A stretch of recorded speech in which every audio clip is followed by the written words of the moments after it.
কিশোরগঞ্জ ১ আসনে বিএনপি ঘোষিত প্রার্থী ও জেলা বিএনপির সাধারণ সম্পাদক মাজহারুল ইসলামের মনোনয়ন বাতিলের দাবিতে ফুঁসে উঠেছে স্থানীয় নেতাকর্মীরা। রবিবার দুপুরে কিশোরগঞ্জ শহরে দলের শীর্ষ ৪ নেতার নেতৃত্বে বিশাল বিক্ষোভ মিছিল ও সমাবেশ অনুষ্ঠিত হয়।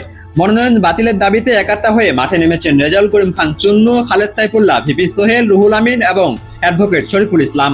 বিক্ষুব্ধ নেতাদের অভিযোগ, কিশোরগঞ্জ ৫ আসনে জনপ্রিয় নেতা মুজিবুর রহমান ইকবালকে মনোনয়ন দেওয়া হলেও সদর আসনে এমন একজনকে বেছে নেওয়া হয়েছে যার জনপ্রিয়তা একজন ওয়ার্ড কমিশনারেরও সমান নয়। বক্তারা দাবি করেন, কেন্দ্রের সাংগঠনিক সম্পাদক শরীফুল আলমের সিন্ডিকেট ও বড় অঙ্কের আর্থিক লেনদেনের মাধ্যমেই এই বিতর্কিত মনোনয়ন দেওয়া হয়েছে। সমাবেশে নেতারা প্রশ্ন তোলেন, খালেদা জিয়া যখন অসুস্থ তখন দলের ভিতর কোনো মাইনাস ফর্মুলা চলছে কিনা।